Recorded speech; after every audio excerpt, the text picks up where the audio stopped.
In 2022, a pair of former ball players and a talented young broadcaster were tasked with creating a college football podcast. These men promptly escaped into the mountains of West Virginia and got to work. If you want top-level football analysis, off-topic stories, and locker room humor, you're in the right place. You are In the Gun.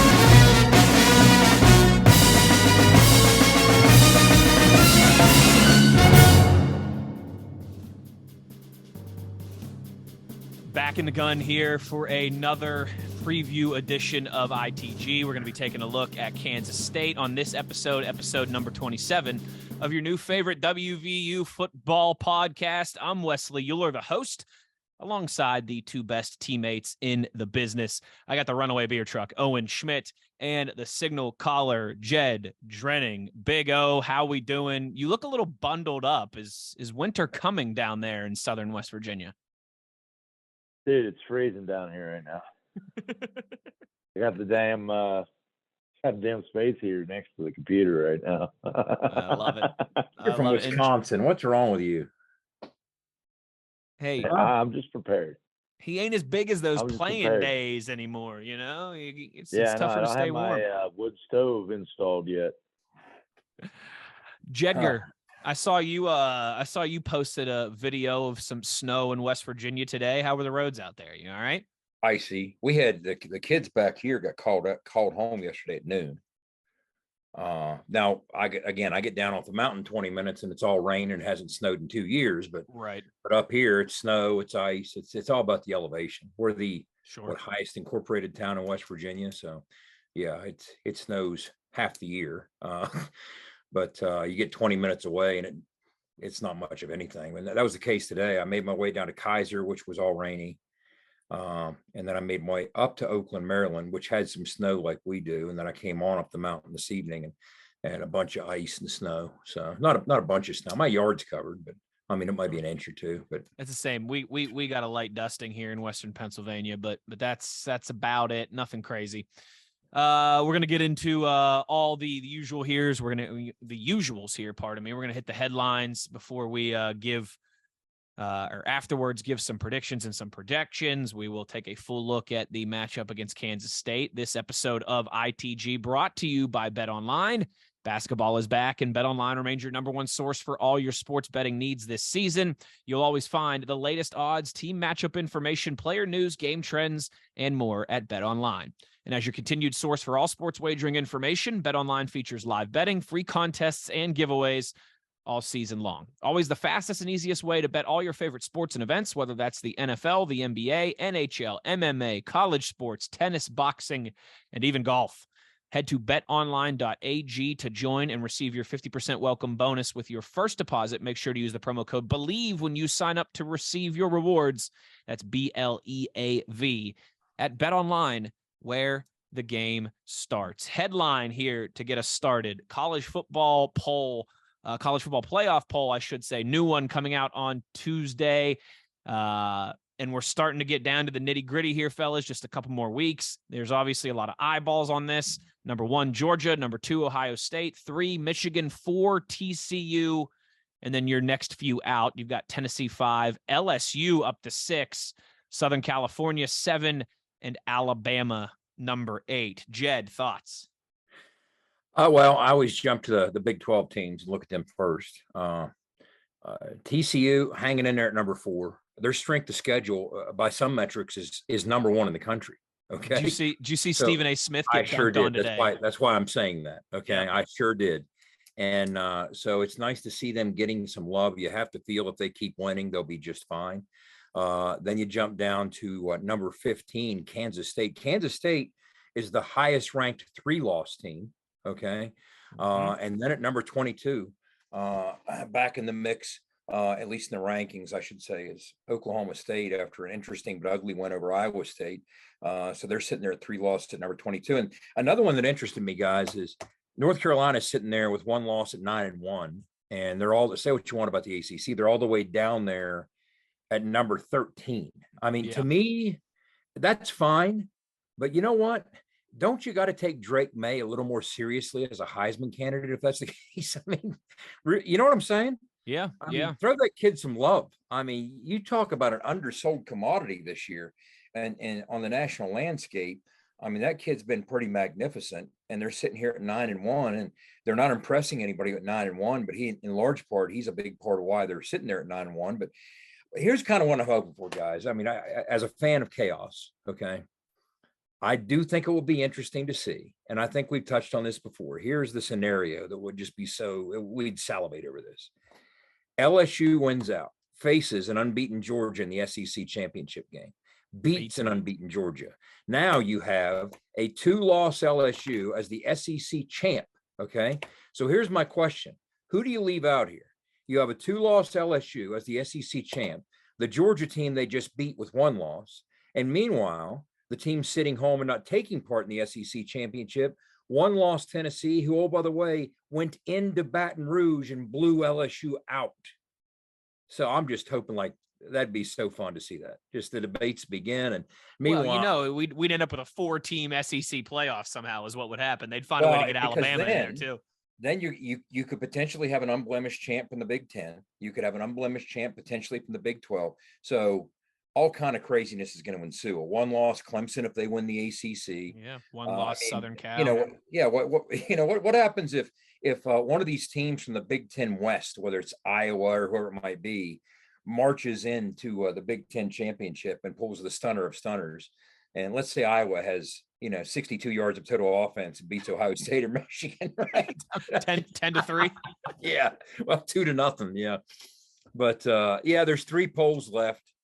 And I always think back to that initial CFP 14 poll or 14 season in 2014. And of course, we all remember how that in the final weekend, you had both TCU and Baylor perched ahead of Ohio State. Yep. And then Ohio State obliterates Wisconsin 59-0 in the Big Ten championship game with a 3rd-string quarterback. Okay. And they leapfrog both of them. Meanwhile, and then they win the national championship. Then they win the national championship with that same 3rd-string quarterback. And if you remember, Baylor would have gone, but for that 1 loss. And oh, by the way, guess who beat him in that 1 loss? That's right. Virginia. Yeah. Kevin White and the Mountaineers. Another flag was just thrown. Yeah, Owen, there is a funny dynamic, Big O, where, like when people try and dump on the Big 12 strength of schedule, like Stephen A. Smith nationally, where I get kind of pissed off, but then I'll turn around and do the same thing to North Carolina and the ACC. Yeah. But you know what? Their strength of schedule, the metrics don't measure up, right? Yeah. I mean, there's some tough games to win in any league. Of course. Absolutely. Okay. Absolutely. And to me, the toughest games are the string of games you don't get credit for winning, but you're supposed to. Because the field will almost always be unbeaten. The field is the toughest team out there. Okay. Mm-hmm. So I always say, look, you can show me the Ohio States or Alabama's, wherever it might be.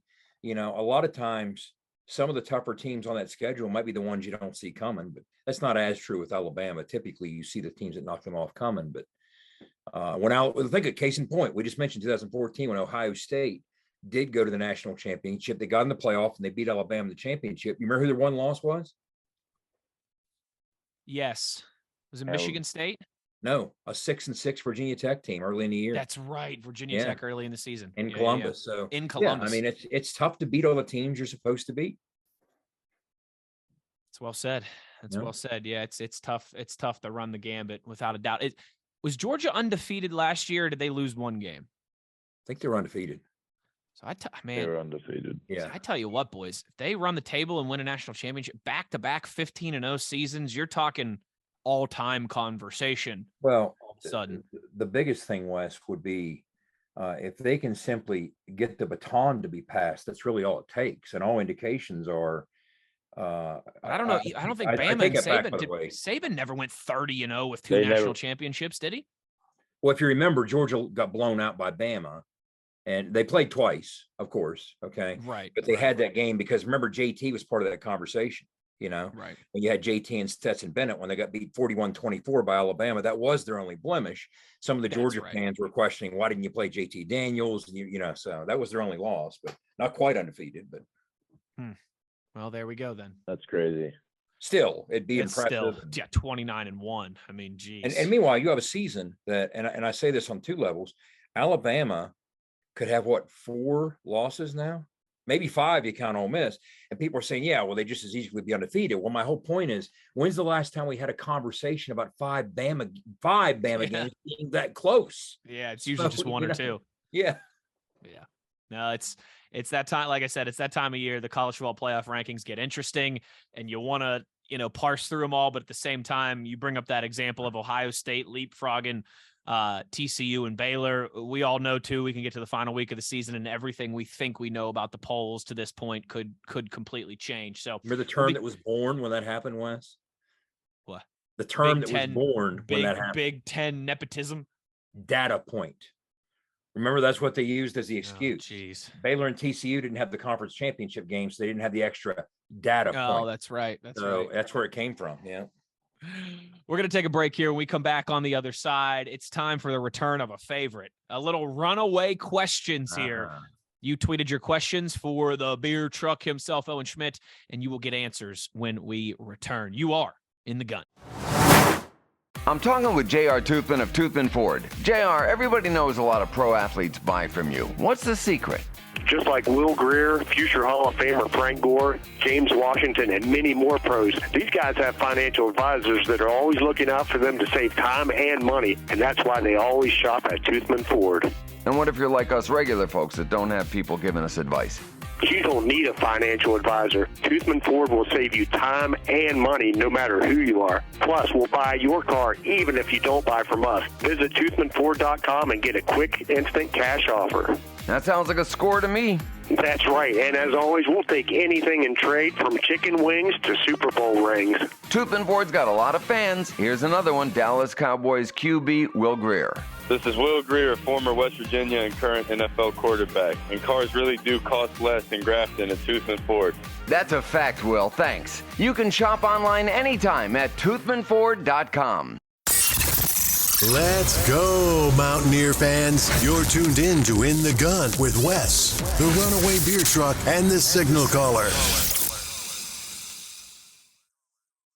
Back in the gun here, ITG. It's time for one of our original segments. It's called Runaway Questions. It's real simple. The runaway beer truck himself, Owen Schmitt, down the sideline, answers your questions via Twitter. Big O, are you ready? Let's go, brother. I said, are you ready? Eat Shit Pit tweets us and wants to know that's his name on Twitter. I'm doing the Lane Kiffin thing here. I didn't say it. I'm just reading off the prompter. Yeah. Do you still have your COVID year, and how early can you be here on Saturday? Brother, I don't know how that would work. Obviously, I was post-COVID, so don't know if I can. But if I could, love to land me a nice NIL deal of free beer and pepperoni rolls at the stadium after every game, and I would definitely suit up for that one. Are you gonna be there Saturday, or you got occupations? Yes. Yes. I think I got occupations. Come on. I meant to We'll say see. I meant to I'm say not obligations. I said occupation. You got an occupation that is causing you I obligations. do have There an we go. occupation.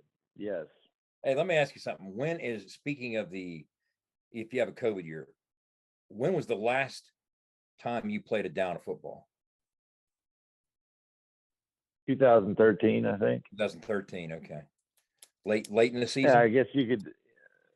Yeah. Okay. Hasn't Late in been. the season, I want to say it was like the 16th week, 16th week maybe, when I was released from the Raiders. The Raiders. So it's been 9 years. What do you think it'd look like if you suited up Saturday? Well, I have. This is what I'm going to say. I have been working out, and I have been running scout teams. He's been running scout. I knew that was coming. On my high school team. So I'd have, wedge buster, son. There's no such thing anymore. Short answer. Dinosaur, yeah. Short answer. Short answer, Jed. He's in the best shape of his life, baby. How many Power 5 snaps you got in you? How many Power 5 snaps you got in? I got 25. Okay. Yeah, right. That's enough. Earbeard tweets and wants to know best quality that Rich Rodriguez had as a head coach. I would say the tenacity of which he coached at, the spunk, the charisma, to sort just the overall attitude, right? Talking about his hard edge. If anybody ever listened to Coach Rod, and Jed could say 1,000 times, just his emphasis on got to play with a hard edge. I think that was something that I really bought into, because that was the type of player I was. And Jed, I mean, obviously you probably would have maybe a different quality that you liked. No, but in my opinion, as a whole, the word I'd use, you're right on point. I'd say intensity. Okay. Yeah. Intensity. And the best thing about Rich was it felt good always knowing, hey, instead of playing a football game today, if we decided to determine the outcome with the two coaches meeting at the 50 in a fist fight, we're going to be undefeated. All right. I mean, didn't you boys feel that way? Yeah. So yeah, it's intensity. That's what I'd say. Yeah. I love it. This is a good one from Meg. Meg tweets us, Owen, and wants to know who was your greatest bromance that you had in the NFL. Meg, I love you wherever you are out there in the world. Last time I seen Meg, she was throwing her guts up at the West Virginia State Fair, and she had fallen asleep underneath her rented RV camper. So she is a lot of fun to hang out with. Meg, I would say, and I know she put it in this because I wrote this one, but my bromance probably would be, it's probably, there was a couple of guys. I'd say John Carlson was my bro in Seattle. He was a tight end from Notre Dame. Looked like he straight up looked like Thor. Jason Kelsey, in my opinion, and Chad. Well, I mean, there's a couple guys with the Eagles. Chad Hall, Riley Cooper. Those guys were my boys. But Travis, or sorry, not Travis, but Jason probably would be my bromance of the NFL for sure. That's awesome. We were Viking brothers. That lasted too short for me, but he's gone on to have, and everybody knows Jason. I mean, he's an absolute phenom in the NFL. Yeah, gold jacket guy, if you ask me. Yeah, he's a definite gold jacket guy. I agree. Yep. Great podcast. If you haven't heard it, New Heights, him and his brother just has some great content. So, but yeah, I'd have to say my Viking brother. I love it. Jason Kelsey. I love it. Big East brother there as well too, Mr. Kelsey. Yeah. Yes, absolutely. At Cincinnati. Ryan. Now, see, this is a good one. Ryan wants to know if you have any secret hobbies.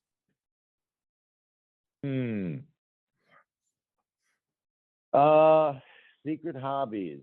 I like to bow hunt. I bow hunt when I can. I got a piece of property that I clear. I like to clear land. I just like to be out in the woods. Being out in the woods. Yeah, I like being out in the woods, and I do some weird stuff out there, man. So. I'm sure you do. Tell people what was hooked to your truck when you met me in the parking lot by the stadium, by the hospital that night. Oh man, there's a bunch of equipment. We Wasn't had it a smoker? tillers, rototillers. No, it wasn't a smoker. Okay. This was like equipment.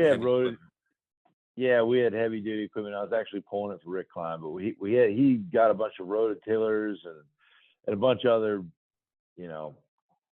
big time equipment that they use for his construction business and stuff. But I was doing a favor, and I was going up there anyways. But yeah, it looked like I was planning to become an international the hospital harvester. now.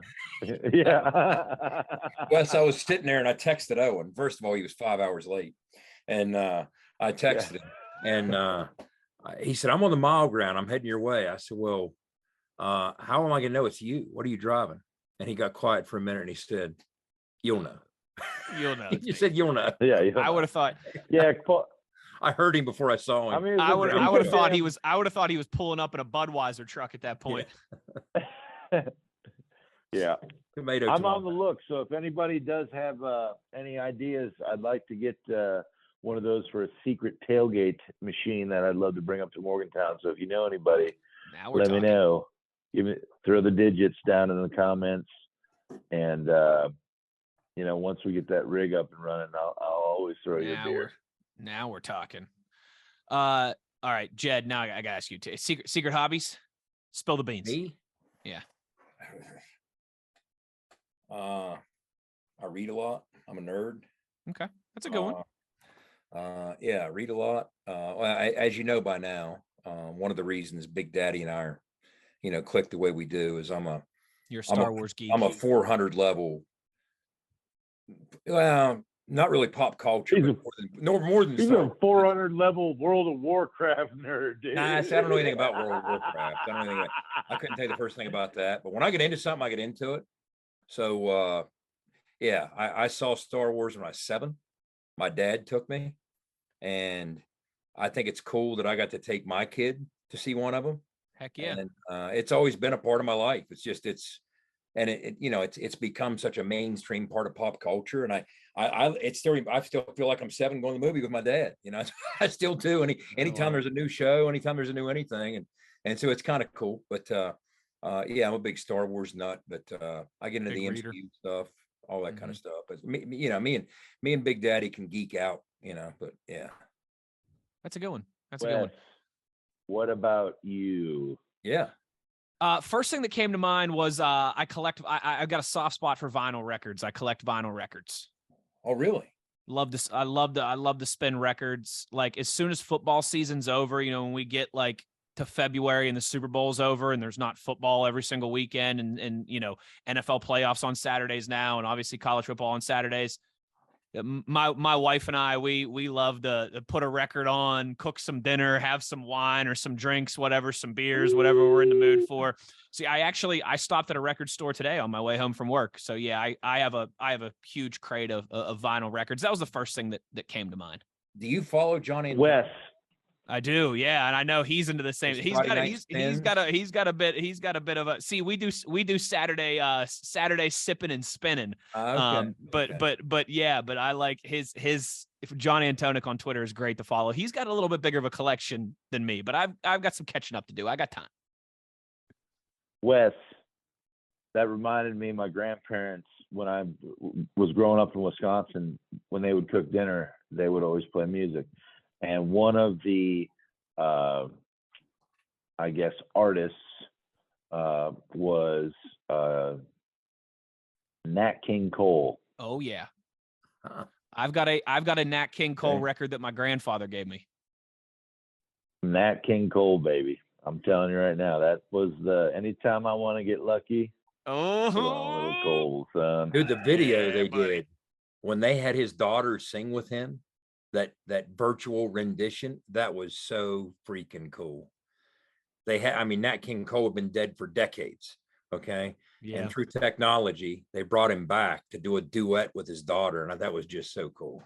That is cool. Yeah. I've got it's been nice too. I've inherited some vinyl, from some relatives and everything that grew up with it. I do know I have a Nat King Cole album. We got some Christmas records too, which I know my wife Morgan is already giddy about busting out here in the next couple weeks. So we got to ask Owen. Thanksgiving. You guys are 2-0. You're undefeated when you go to Mountaineer games together. Correct. Owen, is Nat King Cole undefeated?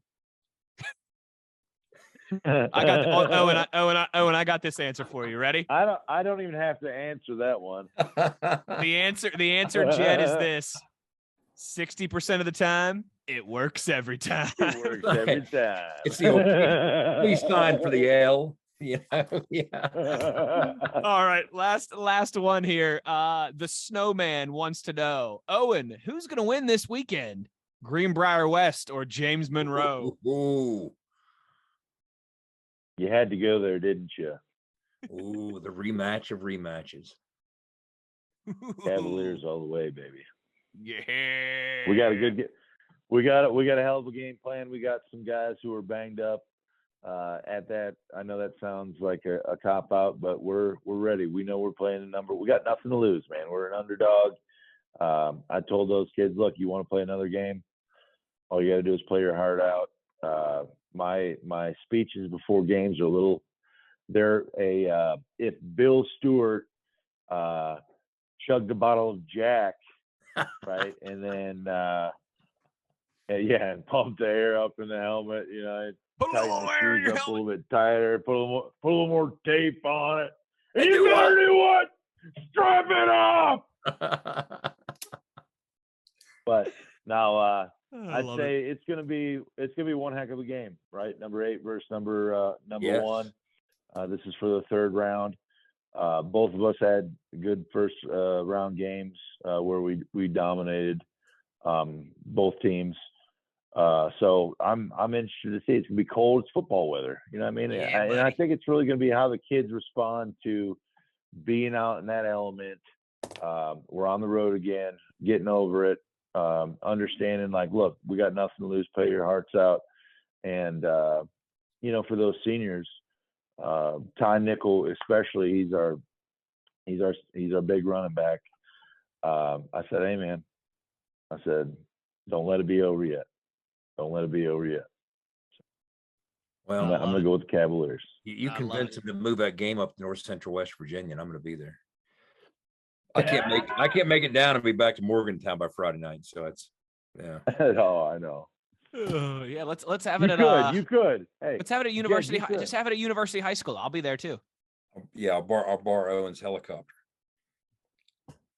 If we're fortunate enough to get to the next round, I believe the next one will be up on the island. It'll be an island, man. Right. Oh, you're an island boy. All right. I'm an island boy. Well, I tell you what, if you play a game up in Wheeling, I'll definitely be there. That's only about 45 minutes away from me. We got to get water when you're Wheeling. We gotta. Oh, that's a problem. Yeah. And it's a noon game in Stillwater. So, I mean, if it was a night game, maybe you could fly down Saturday morning. Kind. That's Runaway Questions. If you want to participate in the future, at In the Gun Podcast on Twitter is where you can get involved. We're going to take another break here. When we come back, we'll make some projections and some predictions as we look ahead to the weekend in college football. You're listening to ITG.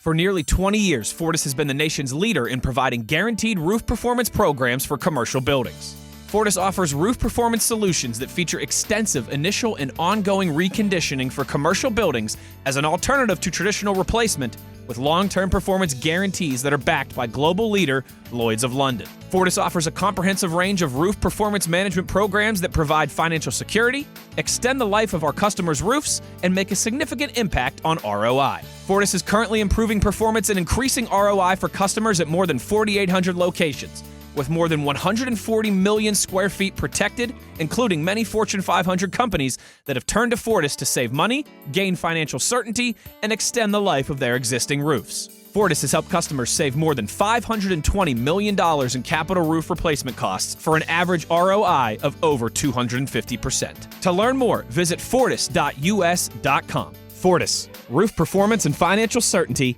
guaranteed. It's like the Blue Lot, but with better gifts. All the cool kids are hanging out at itgfootball.com. Check it out.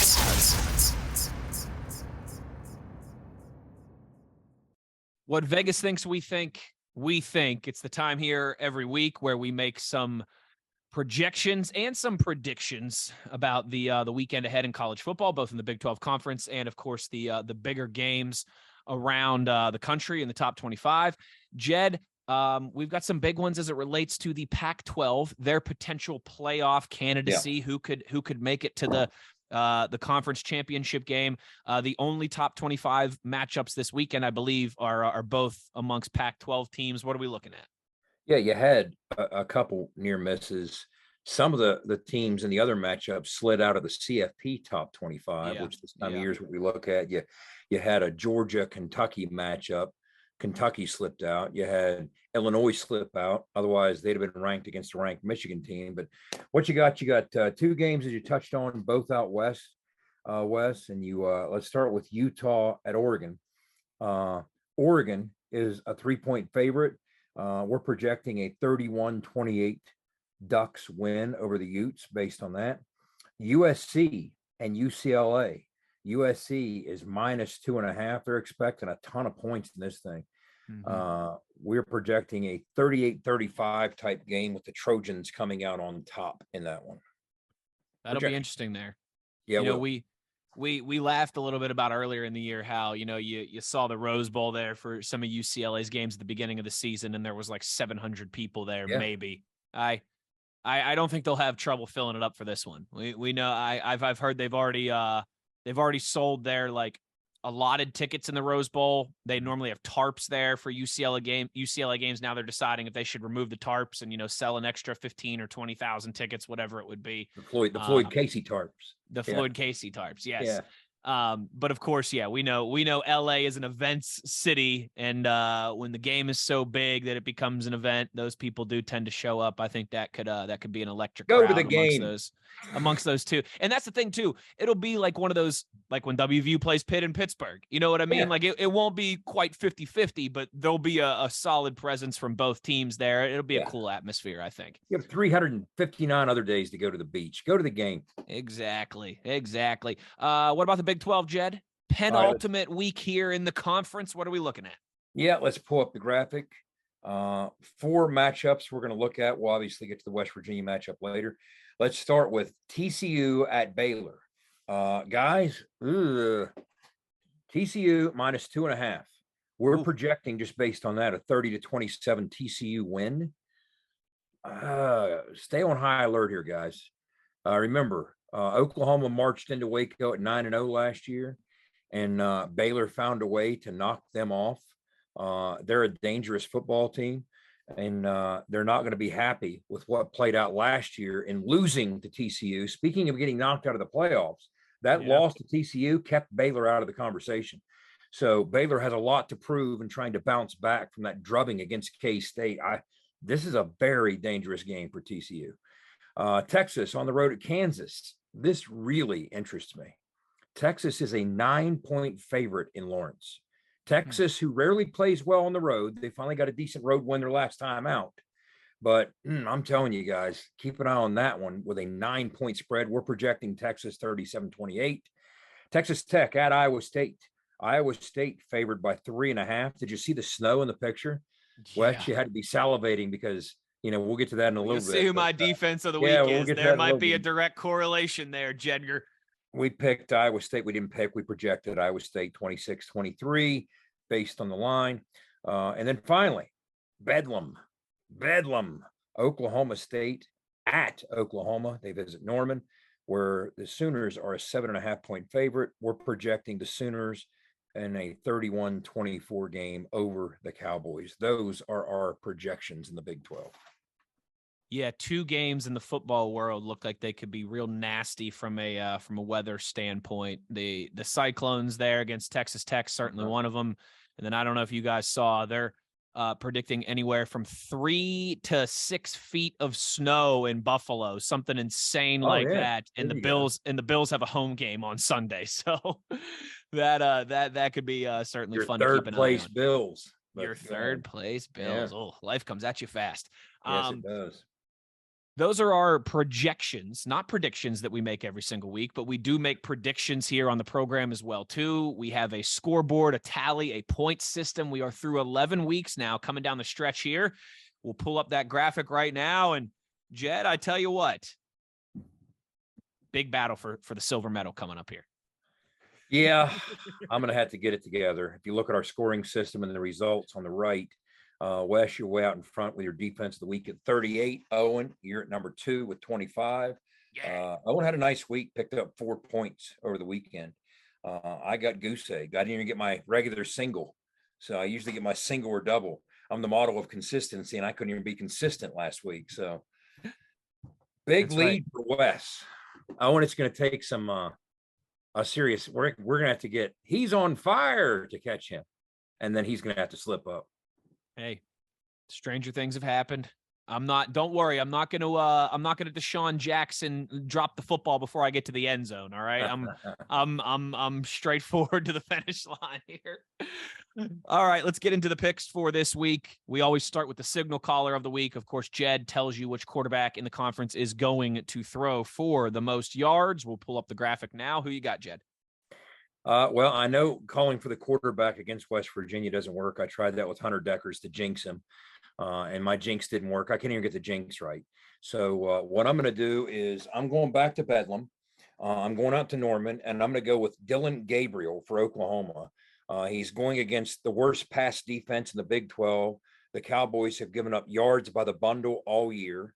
And not only that, but I have to figure Dylan Gabriel, it's supposed to be in the 40s and pretty dry in Norman. And after playing in the worst quarterback conditions I've seen in 20 years in a Mountaineer game, I'd say he'll be plenty happy. And I think they're going to take their shots against the Cowboys. Bedlam, always one to keep an eye on. Owen gives us his runaway beer truck of the week. That is where Big O tells us which running back in the conference will rush for the most yards.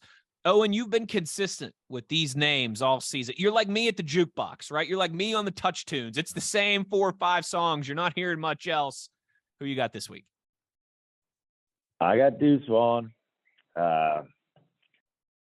Wasn't feeling my boy Devin Neal.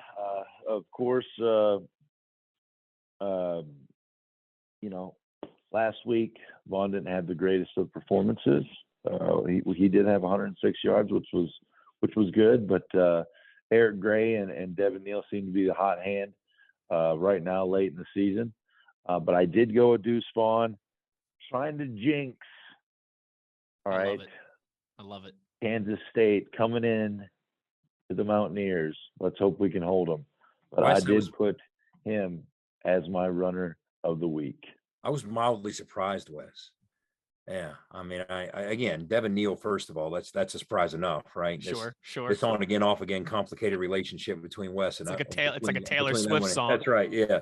But you know what? Bijan Mustardson really got bottled up by TCU last week, and this week Texas is at Kansas. That looked tempting, but throw the jinx on him. Let's hex Deuce. Let's hex Deuce. Listen, Owen, it's real easy for him to critique from third place, isn't it? Absolutely. That's all I got. No, it is. The only thing I'm best at is critiquing. Listen, his trend is 1 point usually, so I'm not too worried at my 25 that I have. So I'm fine got some with wiggle that. room. You know, I mean, I know I can't. I make my meaningful picks in November. Listen to this competitor talk. I tell you what, Jed's coming. He's got his torch and pitchfork. He's ready to go. I predict the Big 12 defense of the week every single week. Simple concept: which defense in the conference will give up the most amount of points, the fewest points, I should say. And as I as Jed alluded to earlier, we'll pull up the graphic now. I'm going with Iowa State, one of the stingiest, if not the stingiest defenses in the conference. And they are also hosting Texas Tech, who has a penchant for points. You might think, Wes, is that a smart one? Well, the weather's supposed to be nasty. There's supposed to be a bunch of snow, and those Texas boys ain't about that life. So I'm going with Iowa State as my Big 12 defense of the week. Mr. Third Place, can I get a critique? Can I get a grade on that pick? West Texas boys aren't scared of the snow. Texas boys might be, but West Texas is a whole different nation, right? So it's true. They get some snow out in Lubbock. They do have tortillas flying around all the time. They're used to dodging tortillas. Just a question snowflakes. Is this one of those games, Wes, that the snow impacts the offenses or the snow impacts the defenses? That's the only question. That's a fair point. Yeah. That's a fair point. I guess we will find out on Saturday. Yeah. We got to take another break here. When we come back, though, it is time to deep dive into the Kansas State Wildcats, the challenges that they will present at Mountaineer Field, 2 p.m. on Saturday. Who's got the edge in the air, on the ground, special teams, and intangibles? We'll start to break it all down for you when we return and take a look at KSU. You are in the gun. Game day got you on the go? We get it. GoMart is here to keep you going all season long with stores throughout our home state. We're a proud West Virginia-owned company, and our friendly staff is committed to serving our communities. From fuel to freshly brewed coffee and snacks, a stop at GoMart to cover your game day needs is always a touchdown. Plus, GoMart Rewards members earn points with each purchase to redeem for discounts on gas and free items. So stop by, start saving, and stay on the go with GoMart. Mountaineer Nation, have you visited us online? For great gifts and gear and our entire episode playlist, check out itgfootball.com. It's time to talk about these pesky Kansas State Wildcats and the challenge that they will present this weekend at Mountaineer Field. Ranked opponent, good opponent, well coached. They're having a very good year, and certainly could be one of the better teams that the Mountaineers face this season. It will be a tall task at 2 p.m. At Milan Puskar Stadium. Let's get into it here. We start always by talking about who we think has some advantages in key areas, in the air, on the ground, special teams, intangibles. The signal caller, we will begin with you here as we go to the air. Who's got the edge? All right, let's start with the Kansas State passing game. We discussed in the last episode, Adrian Martinez is going to be out. He's out for at least this game, maybe a few weeks. And he's their dual threat. Their passer is Will Howard. And he's been threading the needle, man. 9 touchdown passes in 3 games, as I understand it, the first kid in Wildcat history to do that.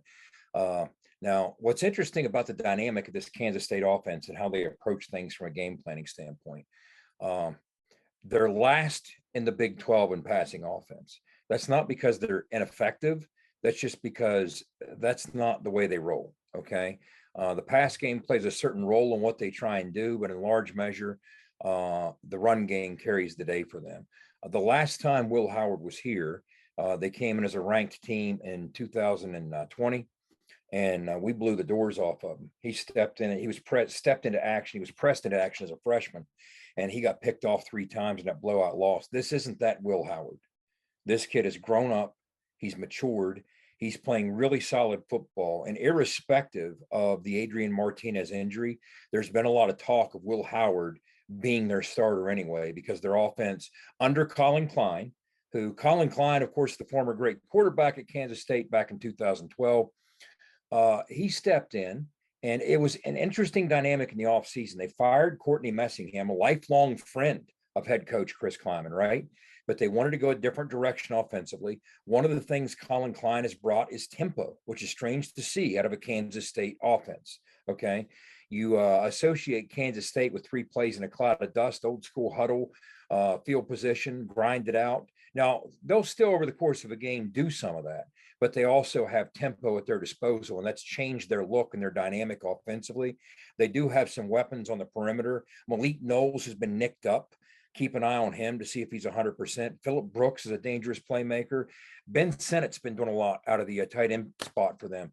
And to be honest with you, Deuce plays a heck of a role in their pass game and creates some matchup problems. And when you look at West Virginia, I think it's kind of fool's gold looking at it, that in the last couple of games defensively, we've put a lid on it against the pass. Iowa State threw for 219, Oklahoma threw for 190. But again, a big part of that last week was the weather. Both those teams had some success running the football against us. I don't know if we're looking at a similar type game here where maybe Kansas State tries to have some more success running and doesn't press it. West Virginia, again, when you look at our top 3 wideouts, going from Bryce on down to Sam to KFP, Bryce is still among the national leaders in contested catches. We saw a couple of those last week.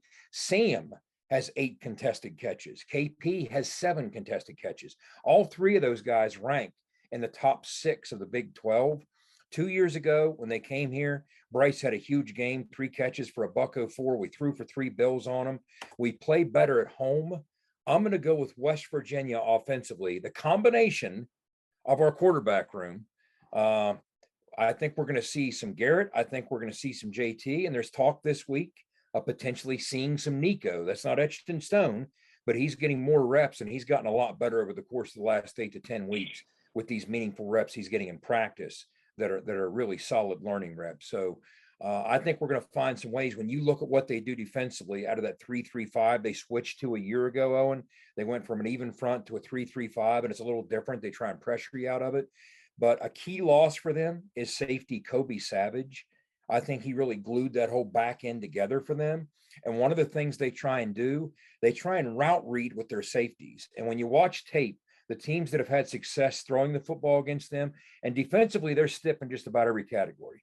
But the teams that have had some success, what they've done is they've utilized deep crossing routes, and they catch those safeties in bad spots. And when they try and route read, they sneak in behind them. And we have a host of those types of cross-country routes in Graham Harrell's air read. So I think we have an opportunity to take advantage of some of those, especially with Kobe Savage out. But with me picking West Virginia, that of course means I hope we're going to give either tackle help against King Felix, because they've got the premier edge rusher in the Big 12. He's the real deal, Felix is. So whether it's the right tackle spot, that combination we've had some success with, or wide at left tackle, I wouldn't mind them chipping him, getting a tight end to his side. But I do think we have an opportunity to have a slight edge in the pass game, in part because of the way K-State approaches things, but also because of the other things I talked about there. We're laying it down as always, the signal caller. Big O, you want firsties here, or you want me to go? Well, I guess seconds. You get it. I'll get third skis. Okay. Third skis. Jed makes a compelling argument, but here's what it comes down for me is, and again, I laid this out in the last episode, right? I've joked, but I've said it seriously. I mean, 2 of my pivotal moments this year have been the Casey Legg field goals at the end, because I didn't believe we were actually going to win until it happens. All right. Yeah. My initials are WVU. I wear my fandom on my sleeve. I lose my voice at every game that I go to, but I am eternally pessimistic. I know it's a flaw. I can admit it.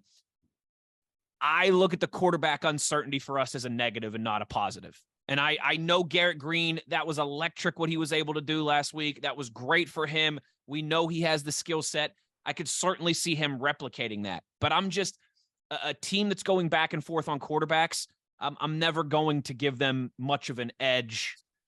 That's just the way that I feel in the classic. When you got 2 quarterbacks, you've got none cliche. To me, too, the Kansas State defense is a complete 180 from Oklahoma. That Oklahoma defense took chances. They are not sound in their gaps. They are not sound structurally and fundamentally. This Kansas State defense is the opposite of that. And I don't know how effective, or maybe I shouldn't put it this way, or I should put it this way instead. I don't know if Garrett Green can be as effective as he was against the Oklahoma defense that plays the way they do, and as opposed to this Kansas State defense and the way that they're coached and the way that they play and perform. I agree with you about the wide receivers. I agree with you that they've had some significant hits to their secondary, while it feels like ours has at least gotten it together a little bit. But I will go Kansas State here. Not a huge advantage, but just again, when you're using multiple quarterbacks, to me, listen, it's worked out at times before, but I kind of look as a glass half empty instead of a glass half full thing. And because of that uncertainty, I give the slight edge to K-State. Yeah, I agree with Wes there. That's kind of how my thought process was, just because we are doing the dual QB system, knowing what happened last week. Weather obviously was a big factor in the decisions we did make in that game. One thing I guess that does worry me, we are playing great at home, right? We do play good football at home. Yeah. Can we continue it for 2 games in a row? I don't know, right? We haven't shown that consistency throughout the year, so we don't really know what's going to happen. I'm hoping that we're going to have a stellar game. Obviously, we're going to play sound football. We're going to make those contested catches. With not knowing really the certainty of the quarterback situation, and then on the other end with K-State, right, their dual threat guy, is out, right, and they're more profound passer is the guy who's going to be it, is kind of why I was leaning towards K-State there. And like you both had said on those valid points each, and Wes just kind of spoke on, I'm going with K-State. I just feel like that's what I'm feeling. That's just what I'm feeling. Okay. That's what I'm feeling. All right. There we go. There you have it. Edge in the air. Owen and Wes go Purple Kansas. Jed takes the hometown Mountaineers. Yep. All right, Jed, edge on the ground now. Who's got the advantage when it comes to keeping the rock on the ground? I feel better with Tony being back, obviously. Got some good reps out of Tony last week. Justin needs to continue that ascent, okay? I like that the offensive line's playing well together, led by Zach and on down the line. From a production standpoint in the run game, we really struggled against these guys, in part this same group, or a lot from this group. They got the Huggins kid and Felix, and again, they give you problems because they're very gap sound out of this odd stack look that they present. Again, for this Chris Kleiman was his pedigree's on the defensive side, and for years he was an even front guy, and like so many others recently, he made the switch to an odd front last year, and they've had a lot of success in doing so. We struggled with it last year. We ran for 77 yards in that loss last year in Manhattan, and we averaged less than 3 yards a carry. Now, I do think that Garrett has an opportunity to bring a different dimension, but here's what I'll say, Wes. I think that what Garrett brings this week, I don't expect to be as big a part in the run game because of their gap integrity. I would expect maybe him to extend a play and hurt them in the pass game more so than he did last week. So I see him being an asset, his escapability being a little bit of an asset in the pass game against a very disciplined defense, maybe more so than in the run game, because they are where they're supposed to be. But when you extend a play and get their clock off, that can have an impact when you're throwing the football more than when you're running it. Sure. But I do think it matters that Kobe Savage is out. That's a massive loss for them. He's their second leading tackler. So he's an aggressive downhill kid who's always fitting up in the box. I think that matters. But this is what this comes down to. We were hoping to bottle up Eric Gray last week and at least contain him. We did anything but. OU gashed us for 236. Now, we talked about it. We survived that by playing exceptional situational football with those third and fourth downs. But that 236 yards didn't help our cause last week on the ground by the Sooners. And finally, this leads me to they got a kid with some size in DJ Giddens who's playing good football. He ran for almost 60 yards in that win over Baylor last week. He had a touchdown. He's 6'1", 212. Okay, so he can kind of pound you. But this is all about Deuce Vaughn. I mean, Deuce Vaughn is a just add water kind of back. I mean, he is just absolutely electrifying. And you almost feel like you can do everything right for 22 snaps. But if you don't do it right for the other two, he's the kind of kid that you're going to be looking at that towel shake from behind. And just that little shifty kid. You heard Neil talk so much this week about how hard it is to tackle him. And I'll say this, guys, I've seen him now a couple of years in a row at field level. And he's another one of these short, big-thighed kids. I mean, his thighs are very sizable. And his balance is absurd. I mean, you can really knock him off and he's 6 inches from the ground and he'll have two bodies on him. And somehow you think you got him down, but you didn't. He redirects and off he goes. And I just think it's too tall of a task. And I can't bring myself to go with West Virginia with Deuce Vaughn on the field. It's too much. I mean, I say K-State, and I don't think it's close. Ooh. Yeah, Big O, you picked Deuce Vaughn for your beer truck of the week. You picking his run game here for the Wildcats as well too. Yeah, I think it's just because of last week. Because of the weather, we kind of knew that the ground game was going to be more of an emphasis in the game plan. At least that's how I would look at it if I was a coach. And Eric Gray just gashed us. I mean, and a lot of 10-yard. I mean, a lot of big play runs. You know what I mean? A lot of those like first down runs, consistently. Now they do. I was very impressed with Oklahoma's no huddle. I mean, it was fast. Yeah. So the tempo, I think, played somewhat of and K-State's watching a that factor in that.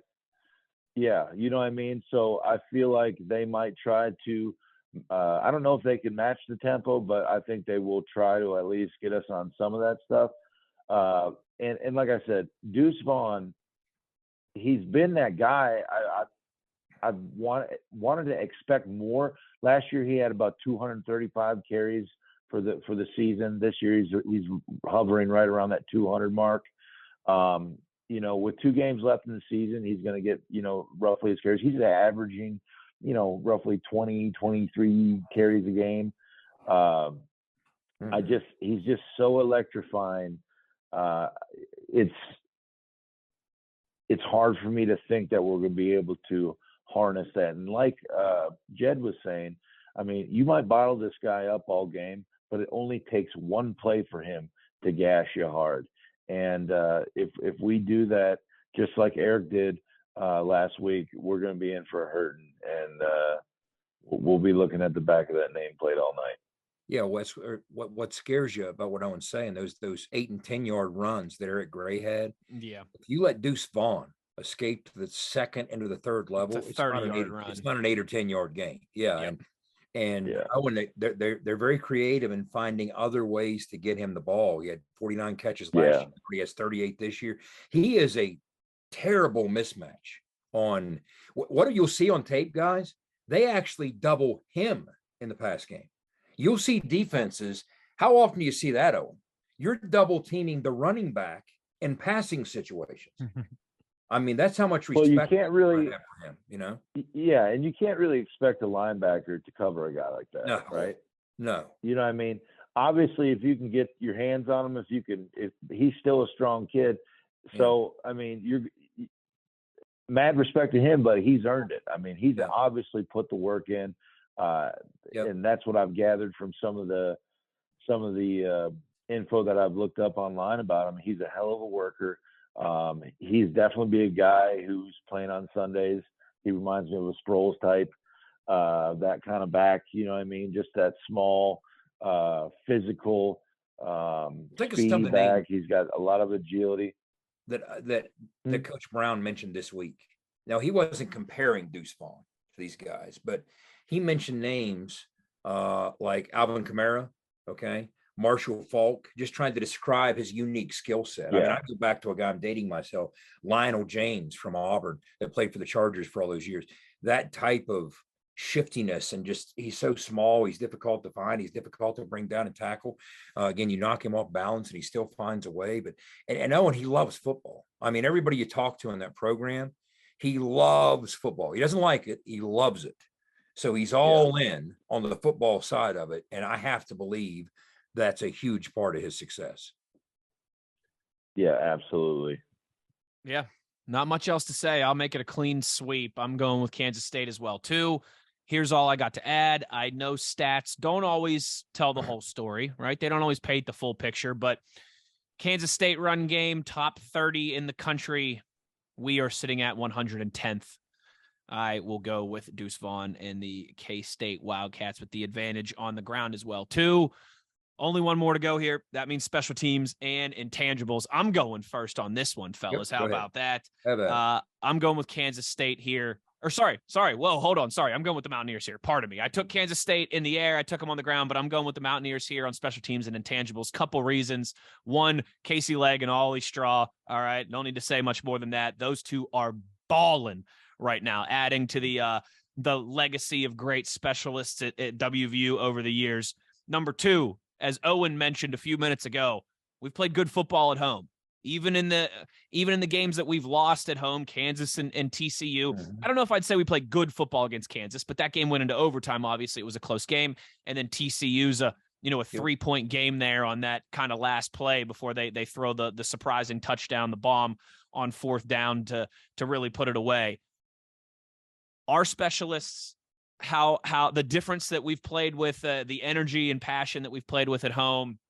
And the third and final intangible, unless, of course, Owen makes his way to Morgantown on Saturday, then that would be the third intangible, that Owen and I would be at the game together again. But, gentlemen, it's time for a little ITG secret here, all right? I haven't shared this before in our previous 26 episodes, I don't think. So here goes episode 27.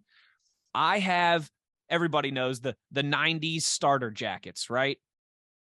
You know what I'm talking about. The old school 90s starter jackets. They have them for all the college teams and the pro teams and NFL and NHL and all these cool old jackets. I have a WVU winter coat starter jacket from the 90s. All right. It's like one of the big puffy winter coat starter jackets.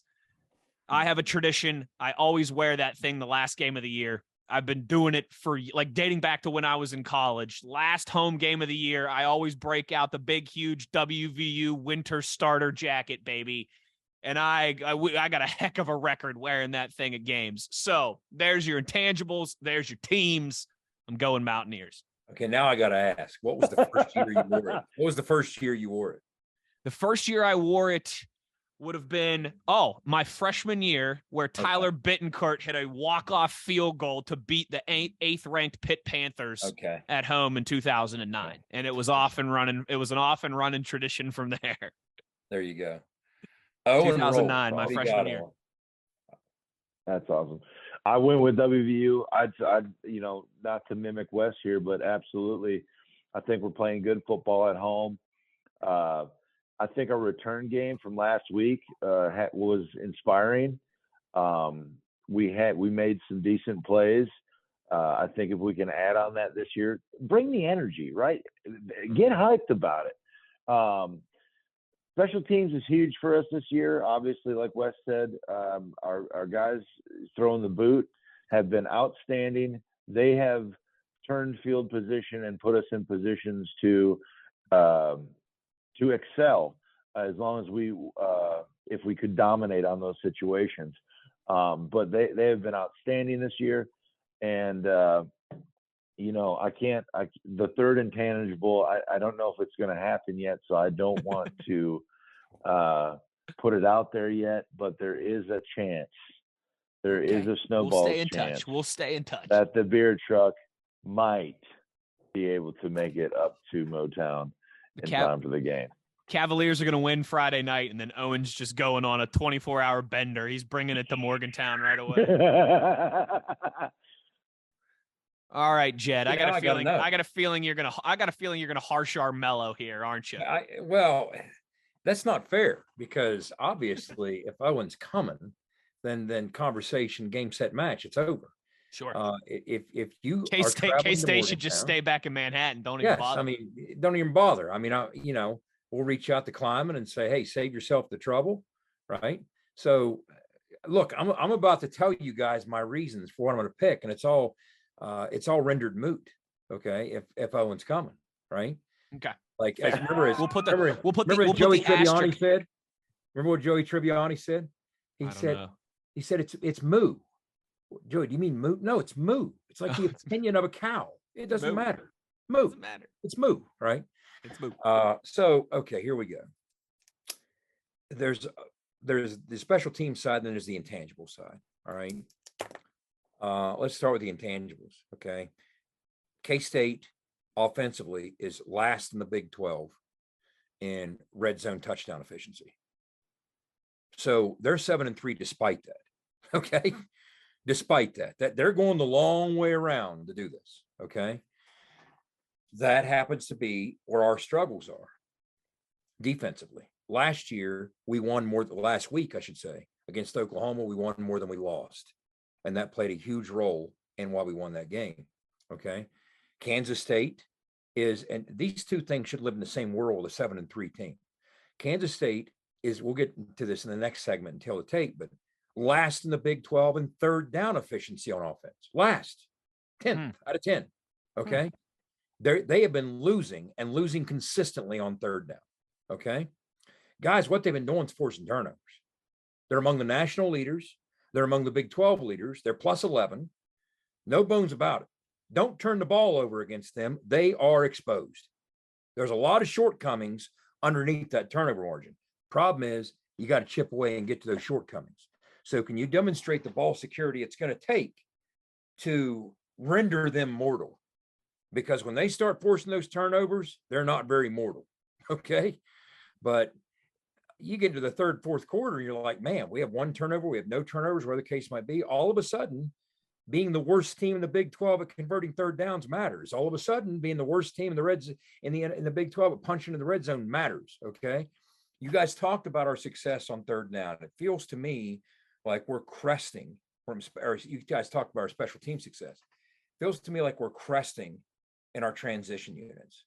Ollie Straw has just gotten better and better. Casey Legg is the model of consistency. Okay.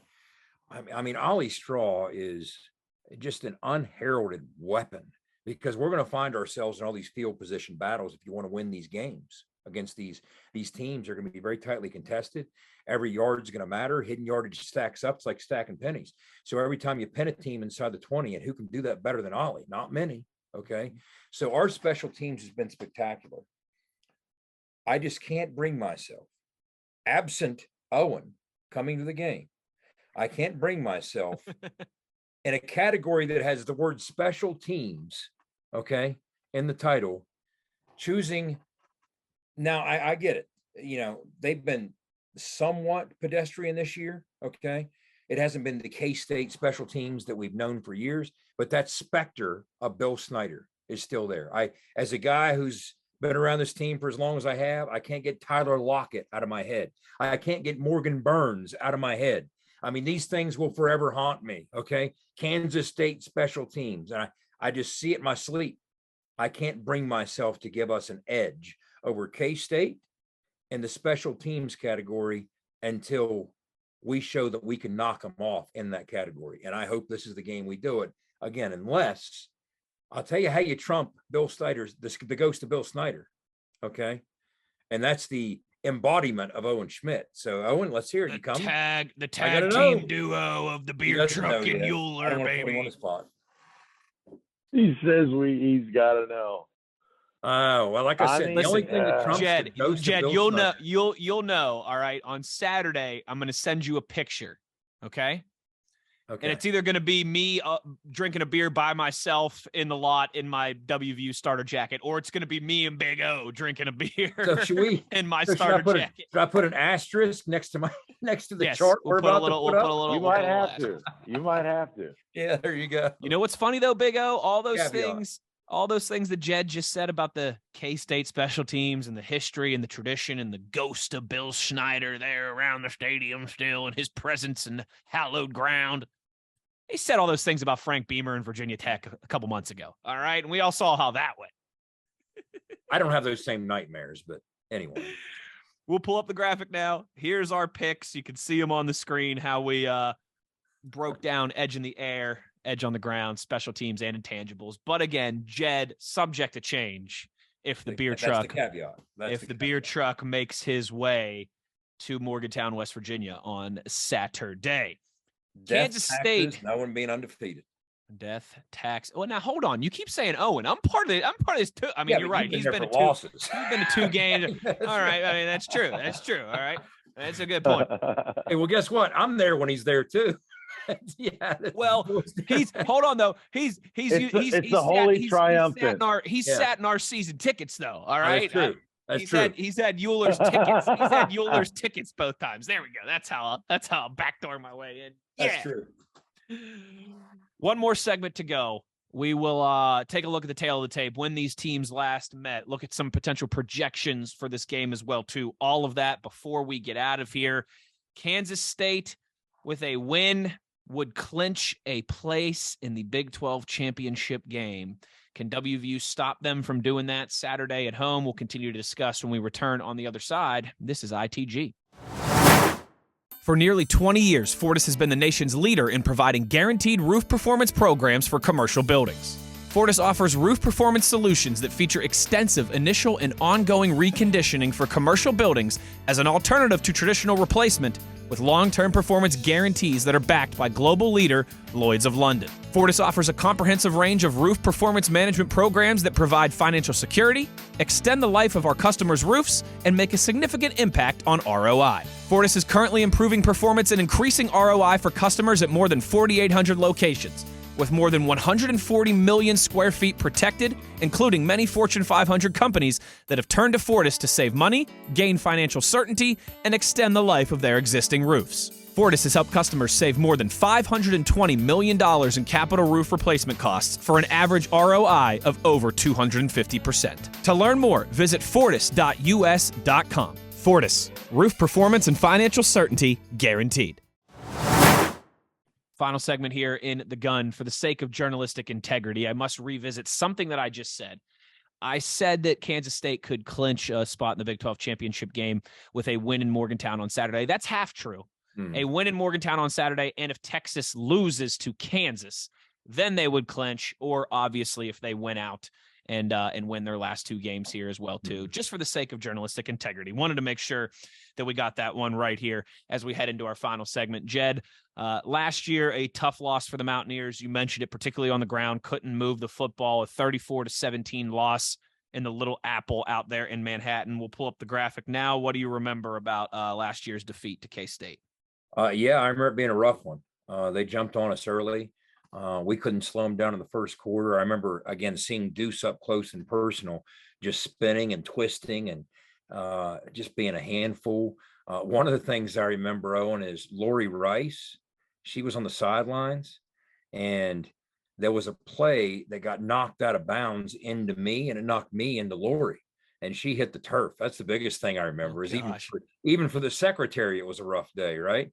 You know, and Lori's not normally on the sidelines. Yeah, normally she's not on the sidelines, but that was one of the games they talked her into it. But they jumped up on a 17-3 at the half. I mean, we tried to make a bit of a run for a very quick portion of the second half, but it didn't work out. And again, Felix, he looks the part, he plays the part. When you see these guys up close and personal, that's an energetic venue. That's always an interesting place to play. I mean, they love their Wildcats. Again, one of those places that I think has a lot in common with West Virginia.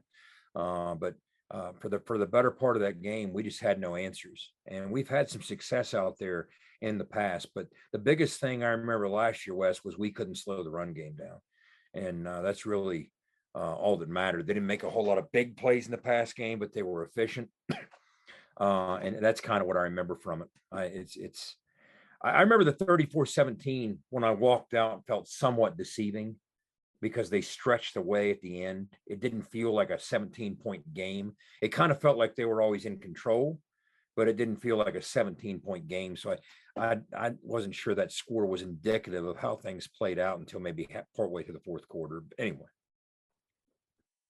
Cool. Hopefully not a repeat of that last year, certainly.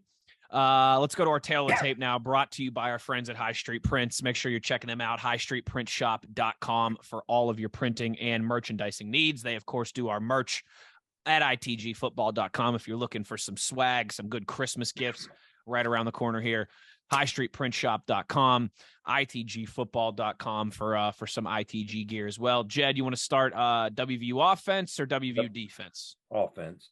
Let's start with the offense here. We'll pull up the graphic now. What do we got? Our offense versus their defense. And again, what you notice is when you're looking at Kansas State's defense, they're just a model of consistency in all the key metrics. For those listening instead of watching, I'll touch on a couple of the high points. Points per game, second in the Big 12 at 17.5. Total yards per game, they're only allowing 361. That's third. Yards per play, they're among the leaders. Pass yards a game, again, second. Only a couple teams have found a way to carve them up at all. Rush yards per game, middle of the pack. Red zone touchdown percentage, middle of the pack. Turnovers, that's the big one, 18 forced turnovers. So that's the second most in the Big 12. It puts them among the national leaders. Sacks, the biggest difference, they have 23 sacks to rank third in the Big 12. The biggest difference between this style of K-State defense and what they used to run, even when Chris Kleiman first got there, from Bill Snyder into Kleiman's first year in 19, even into 20, they didn't switch until this odd stack look until 21. The biggest difference is they pressure you. So yeah, they still have King Felix and Udike Uzama as the ultimate edge rusher in the Big 12, but they'll also throw some creative looks at you from a pass pressure standpoint. So they'll get after you a little bit more than some of the K-State defenses of old, which are just parked too high and kind of make you drive on them and wait until they force you into a mistake. So they're different in that sense. So I think West Virginia has got to exercise tremendous ball security. Start with that. When you're facing a team that has forced that many turnovers, don't get desperate. If they force you into a third and long, be especially smart. Okay. That's when bad things are downstream from that. Bad things tend to happen. Don't get desperate. Don't get pressed into a situation. Understand there's nothing wrong with punting and living to fight another day. It's one of those games, guys, that Marty Schottenheimer used to say, look, if every possession ends in a kick, you're going to win a lot of games, whether it's a PAT, a field goal, or a punt. It's one of those kind of games, right? Don't play into these guys' hands and give them the ball and give them short fields, because as we discussed, and we'll get into right here, they do have some offensive shortcomings unless you help them with those turnovers. Cool.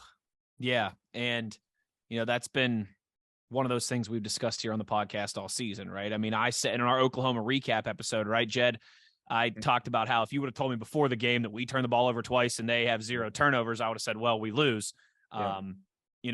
There are anomalies in there. There are exceptions, certainly, but this feels like one of those times that you've at least got to be even, if not, hopefully +1 or +2 there as this thing plays out.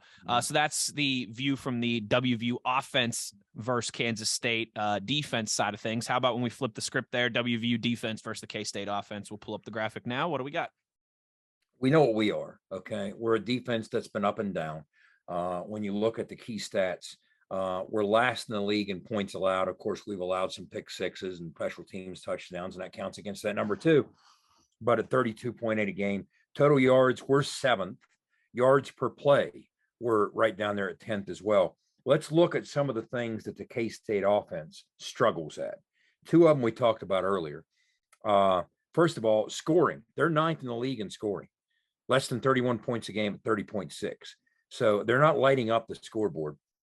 That's not the style of football game they play. Total yards per game, they're 7th, just like we are in defense. So pretty even matchup there.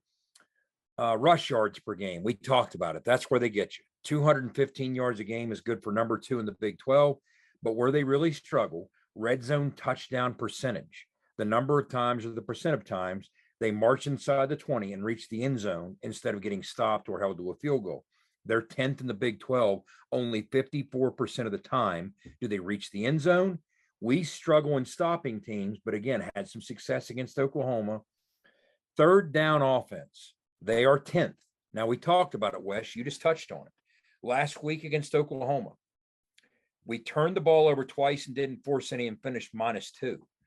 What was one of the key things that helped us overcome that? Holding them 1 for 11 on third down. Yes. Yep. So now you come out of a 1 for 11, easily our best performance of the year, and actually our best statistical performance against a Big 12 opponent since joining the league in 2012, as we mentioned in the last episode. Can you parlay that into continued success against an offense that struggles more than any team in the league on third down? That's going to be key here. So if I had to reduce this down to 2 things to monitor, obviously, you always talk about turnovers, but with these guys, it truly is feast or famine. They live by the turnover. And if you can make that turnover well dry up, they are very mortal as a football team, especially an offensive football team. Without those short fields coming from those turnovers, they're not the same team. Don't make life easy for them. And then if you can expose this weakness on third down that makes them 10th out of 10, that's going to go a long way toward giving you a puncher's chance in this game as well. Interesting. Always a great breakdown there from Jed. I love it. All right. Well, what's it all add up to? We've looked at the tail of the tape from both sides here. What's our score projection? What Vegas thinks we think. Again, this is not our prediction. This is a projection based on the over-under and the spread and those kind of things. What are we looking at? Yeah, and the most fun you can have with this, Wes, is like last week, showing a projection early in the week and then later in the week showing just how wrong that projection was. West Virginia knocked off Oklahoma.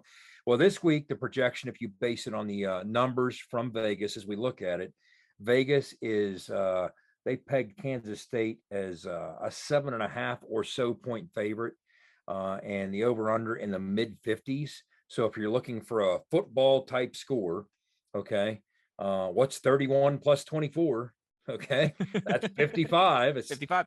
This isn't exactly rocket science, right? How we do this. So that's a football type score that puts you right at the over-under number of 55 and right at that 7, right in that ballpark of where Kansas State's favored. So we're projecting a 31-24 Kansas State win, but let's hope that we meet again in the next episode and talk about, boy, we were wrong again, or the projection was wrong again, and here's how. Well, don't tell Vegas, but if Big O makes it there, ears by 30. Or actually, you know what, Owen? If your 2 games this season indicate ears on a last-second field goal, so we'll take it. We'll take it either way. You know what? By 3 or by 30, I'll take it. Hey, here's what might happen if word gets out about Owen maybe coming or not coming. They might cancel the line and stop taking money on it. Like, you know how when there's uncertainty at the quarterback spot, sometimes they won't take money on the game. And they won't, they like, hey, we don't know if Owen's coming or not. We're not putting a line out on that game. We're not taking money on that. Yeah. Don't let Vegas find out. Won't let Vegas find out. And biggest thing for us, got to hang on to football, right? Ball security. Absolutely. If you look at that, right, that model that we looked at from last year, I mean, close game. If you take away the first half, when we gave up 3 turnovers there, got to hang on to the football. Let's play our brand of football. Let's get a W. Mm-hmm. Let's get a W. Final home game of the season. Let's sing Country Roads one more time and hope for some better weather on Saturday in the process. Senior day, senior evening, whatever it's going to be. Send the seniors out.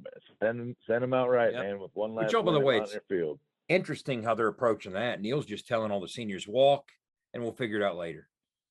Don't worry about whether you're staying, whether you're not staying. It'll be Dante's second time. I'm sure his mom will cry a second time. This is all what Neil talked about in the press conference. He's right. Yeah. I mean, this is such a strange new world. Just, why pretend you know? What difference does it make? Go ahead and walk. Enjoy it. Enjoy it again. Yeah. No, I like that approach. I certainly do. And obviously Dante going to get a big reception, you got to think, from the crowd on hand there. Certainly deserves one. Thanks again to everybody who helps us put on these episodes, including our friends at Bet Online. Make sure you're checking them out at betonline.ag for all your gambling needs.